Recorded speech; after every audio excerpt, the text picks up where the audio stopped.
Amigos da Rádio Educativa, vocês que nos acompanham também nas redes sociais da Educativa, você do YouTube, um grande abraço.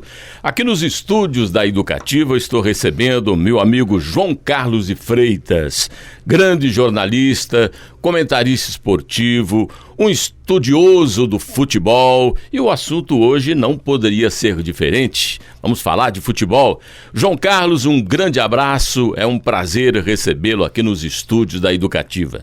Ô Jota, prazer é meu, cara, prazer é meu. Saudade, né? A gente trabalhou junto e o tempo passou, né? Mas sempre fica boa a lembrança. Hoje eu sou apenas um ouvinte seu aí, né? Olha que honra, hein, tê-lo como ouvinte. E admiro o trabalho que você faz, que todos aqui fazem. Então, para mim, você não tenha dúvida que é uma honra, é um grande prazer a gente voltar a conversar. João Carlos, nós vamos falar do futebol lá de trás, mas antes de a gente começar a falar do futebol lá de trás, e a seleção brasileira? Você tá apostando na nossa seleção? Tenho fé, como acho que todo brasileiro. Como todo brasileiro. Eu tenho o único, por outro, né, uma desconfiança é o seguinte, né, Jota? Nós não jogamos contra os europeus, né? A gente não tem tido esse intercâmbio. Não sabe o que vai acontecer quando tiver que fazer. Se fosse depender do que nós fizemos aqui, estava tudo resolvido, porque aqui a gente reinou, né, na América do Sul, nos amistosos aí contra times da Ásia, da África. Agora, e quando vieram os europeus, como veio a Bélgica, né? Você vê a Bélgica desse tamanho, mas nos atropelou nas quartas, né, na última Copa. Então, o temor é esse, não é mesmo? Agora, o time é bom. O time é bom, né? O time é bom, essa meninada que está chegando. Tem essa polêmica do Daniel Alves, né? Porque eu acho que o pessoal exagera um pouco. Cada um tem a sua opinião, mas tem um outro lado, né? Nós não formamos o lateral direito. Por isso que o Daniel Alves foi convocado. E outra coisa, por mais que, não é mesmo, que se critique, ele não vai ser o titular, né? E ele tem uma importância grande no grupo, né? Um cara que é respeitado. É um camarada de grupo, né? Agora, se você puser para jogar, ele sabe jogar. E o esquema do Tite é um esquema que você preserva muito o lateral, né? O Tite joga com 2 pontas, e 2 pontas velozes. Às vezes o Vinícius Júnior de um lado, o Rafinha do outro, tem esse menino Martinelli, o Antony, né? O Neymar por trás. Então, ele não vai requerer que o lateral fique passando toda hora, fique fazendo corredor de 60 metros, voltando. Não, o lateral tem que ser armador também, construtor, né? Porque aquele espaço vai ser ocupado pelos pontas, né? Então, essa explicação tática do Tite, ela não está errada. O que está errado é o seguinte, né? O Tite, por exemplo, afirmar que o Daniel Alves foi convocado pelos mesmos motivos dos outros. Não. Não, acho que não, também não concordo. Ele foi convocado pela sua história, né, pela sua representatividade, por uma expectativa, até por uma gratidão. Coisa que eu não abomino, não, né? O Brasil, outro dia eu estava ouvindo uma entrevista, né, de um cientista, ele não é, acho que ele é alemão. Perguntaram para ele, mas por que o brasileiro não ganha prêmio Nobel, né? Todo chileno já ganhou, venezuelano, argentino, colombiano, e aqui nós nunca ganhamos um prêmio Nobel. Ele falou assim, o Brasil mata os seus ídolos, né? O Brasil ignora os seus ídolos. Aí eu fiquei pensando, eu falei, não é que ele tem razão, né? A gente não é muito de guardar os ídolos. De guardar, não é mesmo? A gente, se você vai na Argentina, você vê idolatria pelo Maradona, em outros lugares. Aqui no Brasil nós não somos assim, não. A gente tem aquele gosto, tal, mas passou. O Pelé, que foi o nosso divisor de águas, essa nova geração, né? Muitos nem sabem quem nem foi. Sabem, né? É assim, a gente não tem essa cultura, né, de lembrar do benfeitor, lembrar do ídolo, né? O Daniel Alves também foi talvez um dos maiores laterais que nós tivemos, não vai ficar no coração eterno do torcedor. Muita gente abomina, né, e acaba criticando o Tite. Já entrando nessa linha de esquecer os grandes ídolos,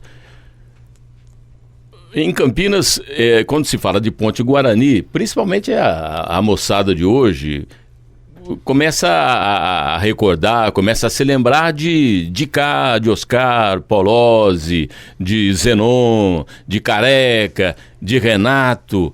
Mas o futebol de Campinas lá para os anos 70, até eu acho que anos 60, teve também muitos nomes. E você, João, como estudioso do futebol, quem que você pode trazer para o ouvinte da Educativa, que nunca ouviu falar, por exemplo, de um Zusa do Guarani, de um Baltazar da Ponte Preta?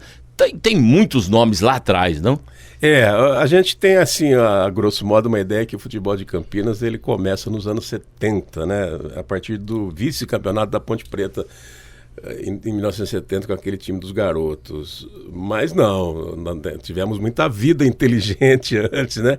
E muito conteúdo.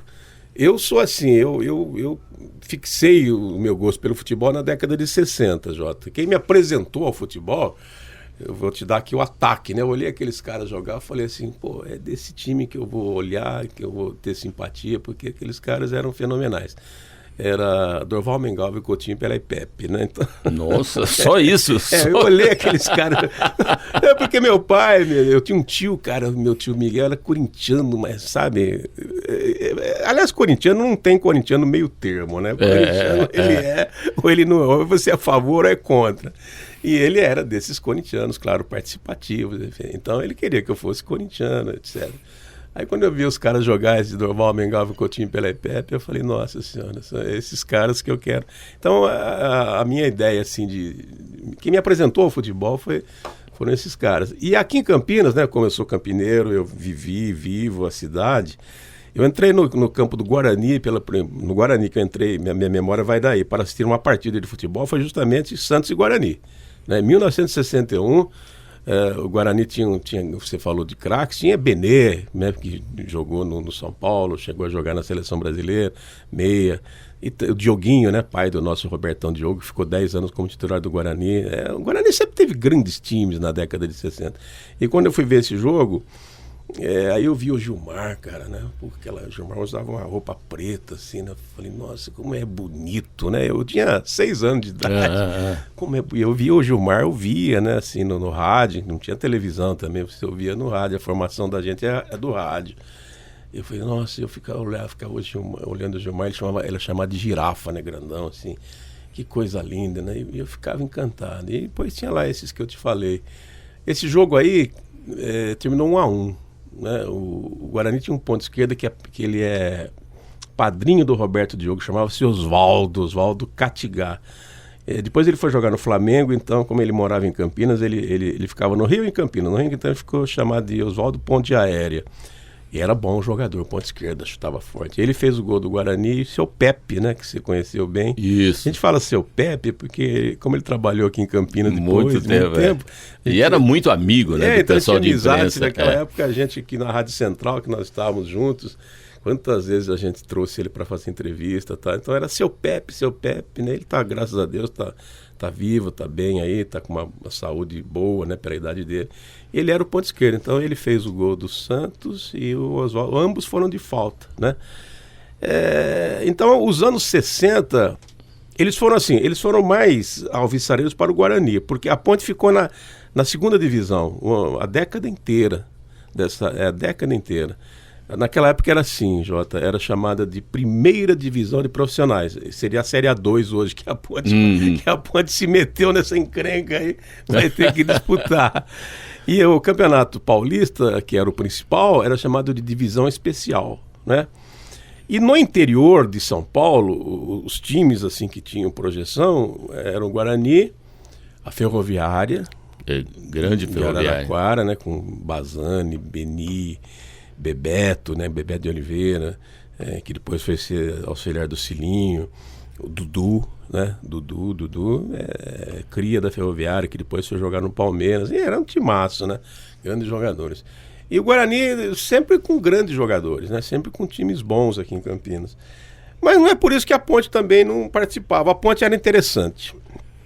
O Guarani estava sempre nos melhores eventos, que eram os eventos da primeira divisão. Então eu jogava contra o Palmeiras, contra o São Paulo, o Corinthians, o Santos, essas coisas aí. A Ponte, ela jogava contra o Jaboticabal, contra o Barretos, né? Contra a Votuporanguense, contra a Portuguesa Santista, que tem uma história em 1965, quando a Ponte perde aqui o acesso para Portuguesa Santista. A Ponte era tudo, como diz o outro, era um tendel, né? Era um mundo de ponta cabeça. Só que ela tinha mais torcida, sabe? É interessante. Parece que o povo, assim, ele gostava de sofrer com a Ponte Preta, aquelas coisas malucas. Então, ela também, naquela ânsia de voltar para a Série A, né, a primeira divisão especial, ela sempre contratava grandes jogadores que tinham passado em grandes clubes, etc.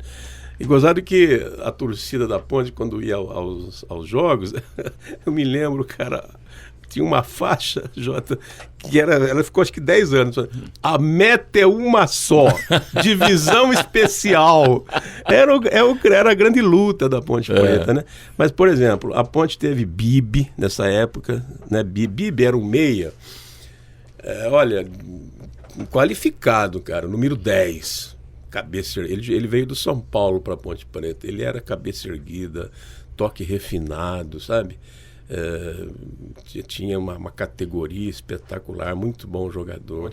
A Ponte sempre teve grandes jogadores, mesmo jogando a série B, né, que seria a primeira divisão de profissionais, e sempre com aquela paixão louca do torcedor. E o Guarani sempre desfilando assim grandes craques, né? Por exemplo, você quer ver? O Guarani teve um meia na década de 60 chamado Américo Murolo. O Américo, ele veio do Palmeiras também. Ele faleceu, ele é aqui de Bragança Paulista. E o Américo era também um desses meias clássicos, né? Um cara que ele tinha uma certa agressividade como meia, mas ele sabia jogar, né? Dia 18 de novembro de 1964, já vai fazer aniversário agora, o Guarani teve uma partida contra o Santos, esse que eu falei para você, do Pelé, aqui no Brinco de Ouro da Princesa. O Santos excursionava muito, né? O Santos vivia muito fora para faturar. Um jogo do Santos valia muito dinheiro no exterior.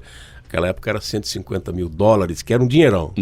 Hoje, né? Mas naquela época dava para o time se manter, né? Com os grandes craques que tinha o Santos. Então o Santos participou de um torneio no Japão e desembarcou em Viracopos aqui numa terça-feira à noite. O jogo era quarta, que era esse dia 18 de novembro. O Brinco lotou. Mais de 30 mil. Não tinha esse tobogã que tem hoje, sabe? O estádio, ele tinha atrás do gol ali, do gol oposto ao placar, tinha uma arquibancada de madeira. Não sei se você chegou a ouvir falar, né? Mas tinha uma arquibancada de madeira. Aquilo ficou abarrotado de gente. Cara, e o Guarani estava lançando uns moleques, os meninos, né? Que ele tem um treinador chamado Armando Renganés, com um argentino, e o time não ia bem. Aí o time estava quase caindo. Aí o Armando pegou o time, né, afastou aqueles jogadores que não estavam rendendo, colocou Joãozinho, que você deve ter conhecido, que é o João Guedes. Que depois foi vereador em Campinas. Isso, Joãozinho, Nelsinho, desse tamanho, Nelsinho. Joãozinho também, uns catatalzinhos de 1,50 m de altura. O Babá, que é de Mogi Guaçu, e o Carlinhos, né? Então, eram os moleques, nossa, mais ou menos guardadas as devidas proporções, mais ou menos o que esses meninos hoje que estão na seleção brasileira, que são dribladores, velocistas, colocou esses moleques para jogar contra o Santos. O Santos chegou cansado aqui, mas levou um baile dos moleques. O Guarani ganhou de 5-1. Olha! 5-1. Um gol de cada um, Joãozinho, Nelsinho, Babá, Américo e Carlinhos. Os 5, cada um da linha, né, fez um gol. O Mengalvio, que era o meia do Santos, fez o gol do Santos, e o Pelé perdeu um pênalti. Caramba! Ele chutou o goleiro do Guarani, o Sidney Poli, que depois jogou no Corinthians, no Flamengo. Muito bom goleiro também, o Sidney Poli. Eu cheguei a conhecer o Sidney. Você chegou a conhecer? Conhecer já como... Fora do futebol. No futebol, mas trabalhando no Guarani, trabalhando em outra função. E aí o Guarani ganhou esse jogo. Olha, eu vou te falar, viu, Jota? Esse jogo do Guarani contra o Santos, para os torcedores daquela geração, ele vale mais do que o título de 78. Olha aí. Aquele jogo. O cara recorda aquilo. Por muito tempo teve festa, encontro desses jogadores. Agora a maioria não está mais entre nós. Mas foi um acontecimento, né? O Brasil ficou assim, estarrecido com aqueles moleques do Guarani, né? Joãozinho, Nelsinho, Babá, Américo e Carlinhos. Então o futebol tinha esse romantismo, né? E a gente tinha grandes jogadores, né? Tanto de um lado quanto de outro, né? Os dois, cada um a sua moda, mas os dois esse Zusa do Guarani tem histórias fenomenais, não tem? Esse eu não vi jogar. Esses que eu tô falando eu vi jogar, né? Era garoto, mas me lembro, esse dia do Guarani eu estava no campo. O Zusa já é década de 40. O Guarani, década de 40, ele tinha um estádio aqui na rua Barão Geraldo de Rezende, onde é ali o Chapéu Escuri. Onde tem o bar ali, o bar do Fabinho. Isso. Fabinho Parmeirense, lota de palmeirense lá. Ali é o reduto dos palmeirenses. O campo do Guarani era ali, era naquele pedaço. E era chamado de Pastinho. Mas o futebol era, na década de 40, ele era elitizado, né? Para você ir a um jogo de futebol, você tinha, os homens iam de chapéu elegante, paletó, gravata, as mulheres iam também, não é? Como se fosse um prêmio de turf. Era um acontecimento. Ele era um acontecimento. Ele tinha essa conotação elitizada, né? Que hoje quase que voltou com as arenas, né? O povão mesmo parece que está fora dos campos. Quem frequenta a arena é quem tem dinheiro. Porque um ingresso nas arenas é um absurdo, é muito caro. Ele não é acessível à grande população, à grande massa, né? É aquilo que nós estávamos conversando, falando, o brasileiro é mais pobre do que rico. Então naquela época era assim, os campos eram muito menos frequentados. E o Zusa era um centroavante. O Guarani sempre teve sorte de camisa 9. Olha aí. A vida toda sempre teve um camisa 9, sempre deu sorte. Como a Ponte sempre foi uma formadora de goleiros. Goleiro. A Ponte é uma universidade... E goleiro e zagueiro, né? Goleiro e zagueiro. O Guarani de centro, camisa 9. Nossa, o que você cita aí... antes do Careca, teve Cleiton, teve Paulo, nessa época que nós estamos conversando, teve Paulo Leão, teve, né, grandes camisas novas, Vanderlei, muitos bons jogadores. E o Zusa, ele foi folclórico, porque ele era um baixinho rápido, ele era de São Carlos, né? E ele era bom, tecnicamente era rápido, mas ele era tido como um jogador sujo. Ele provocava, sabe? Ele cuspia no adversário. Ele era assim. Eu não sei se você já chegou a ouvir na história do futebol o Almir Pernambuquinho. Já. Que é tido assim como um cara... malucão, né? Ele era seria o Almir dos anos 40. Então... Ele cutucava o adversário, nossa, sabe? É aquilo que o Rodrigo fez aí no jogo da Ponte contra o Vitória. Ele fazia lá. Todo jogo. Nossa Senhora. Então ele provocava. Tem um caso rapidamente em Campinas. Aconteceu o seguinte: teve um jogo no campo do Guarani, nesse Pastinho, Botafogo de Ribeirão e Guarani. E era uma decisão lá de torneio do interior, porque naquela época o interior tinha muito, né, ele era muito conectado, né? Os torneios eram de times do interior. E eles estavam decidindo lá um negócio importante, acho que era um título, etc. Muito bem. A história é a seguinte: um melê na área do Botafogo de Ribeirão, o juiz foi lá e deu um pênalti. Deu um pênalti a favor do Guarani. E o pênalti realmente não aconteceu, segundo o olhar daquelas pessoas da época. Aí aquele melê em cima do juiz, aí o Zusa pegou, chamou o goleiro do Botafogo e falou assim, seguinte, cara, não foi pênalti mesmo, viu? Eu vi aí o melê aí e tal, não foi pênalti. Vamos fazer o seguinte, para de reclamar lá, senão o jogo não vai continuar, aquele tumulto. Eu vou bater o pênalti, eu vou chutar fora, entendeu? Eu vou chutar fora e fica tudo certo e tal. Eu não sei, o goleiro do Botafogo que chamou, falou assim, vamos parar, tá, o rapaz lá, o Zusa, vai bater e vai chutar fora. Então, porque não foi pênalti mesmo. Aí tá bom, o Zusa pegou a bola, pôs na marca de pênalti, foi lá e viu o Dudu, pumba, estufou a rede, cara. Mas deu uma paulada na bola que estufou a rede. Aí o goleiro do Botafogo começou a correr atrás dele, e ele correndo embora. Aí a confusão aí generalizou. Aí os caras queriam bater nele, aquela coisa toda. Mas ele era isso, ele para os os mais antigos, eu não sei se tem gente, não tem mais, Jota, que ouviu jogar, porque foi na década de 40. Olha Mas, aí, para quem gosta de ouvir história, né, as histórias dos são sensacionais. Agora, essa geração aí dos anos 70 também formou muita gente, né? Não, aí nós começamos a ingressar na chamada capital do futebol, né? Porque o Guarani, Jota, ele sempre teve categoria de base, né? Sempre ele revelou, né? Eu falei de Joãozinho, Nelsinho, Babá, Américo, Carlinhos, mas sempre teve, né? O Guarani teve Berico, teve Amauri, né, que eram 2 jogadores diferenciados, foram jogar no Flamengo, tudo assim revelado, assim, final dos anos 60 e início dos anos 70. Aí a Ponte começou a trabalhar também essa categoria de base. Sabe quem é que foi alavancar o trabalho de base da Ponte Preta? O seu Zé Duarte.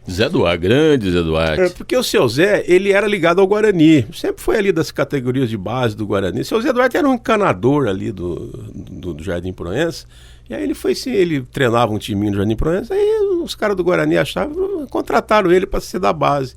Então ele formou muito moleque lá no Guarani, isso no meados dos anos 60, 65 para frente. Quando chegou lá, acho que foi 68, 69, né? Final de 68, começo de 69. A Ponte o contratou.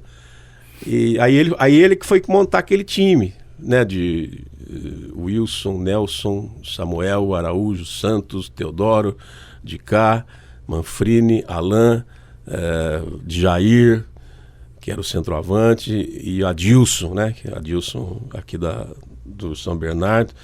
Ele que foi montar aquele time, mas foi montar e já revelando. E muito jogador que era da base do Guarani, nessa época, foi para a Ponte, por causa do seu Zé Duarte. Então, aí a Ponte começou o trabalho de base, a formar jogador, a vender. Aí foi formando, né? O Samuel foi para São Paulo, aí pegou o Valdir Pérez, menino, foi para São Paulo, o Nelsinho foi para São Paulo, depois veio o Chicão, que não era da Ponte, mas a Ponte trabalhou, ele veio lá de Sorocaba, embora ele fosse de Piracicaba, aí a Ponte também vendeu para o São Paulo, Teodoro vendeu para o São Paulo. Então ela começou um trabalho de base, e o trabalho foi surtir efeito em meados dos anos 70. E o Guarani sempre manteve, sabe? Sempre teve, assim, vamos dizer assim, a grande revelação do Guarani na primeira metade dos anos 70 foi o Amaral. Zagueiro da Seleção Brasileira. Da Seleção Brasileira. Campinas, Jota, tem essa dádiva, cara. Campinas deu para a Seleção Brasileira, numa Copa do Mundo, uma zaga. Um zagueiro central e um quarto zagueiro.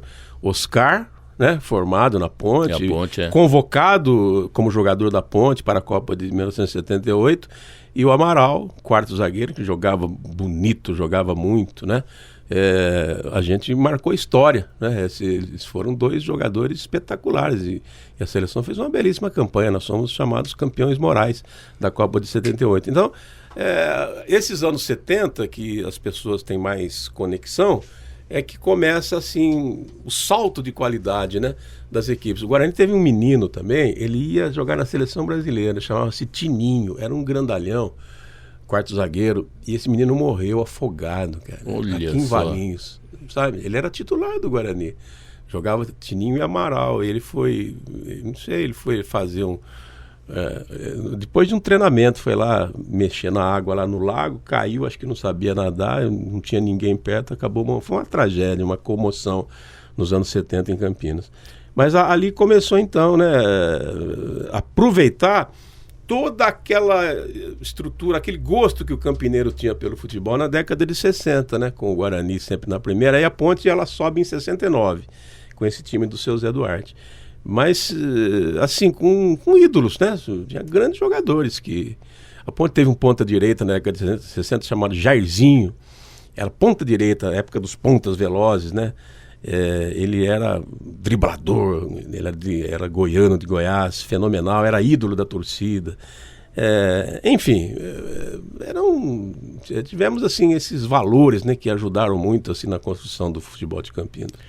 João Carlos de Freitas, eu falei para você que o tempo era pouquinho, só 25 minutos, rapaz. E teria ainda muita coisa para falar desse futebol maravilhoso que é o futebol de Campinas. João, mas eu agradeço, vamos deixar aí marcado uma outra oportunidade para a gente falar mais sobre outros grandes ídolos do futebol de Campinas. Campinas merece, né? A gente tem que manter viva a nossa história, traduzir todos os nossos valores e entregar ao público de Campinas, né? Como diz outro, nós não somos pouca coisa, não.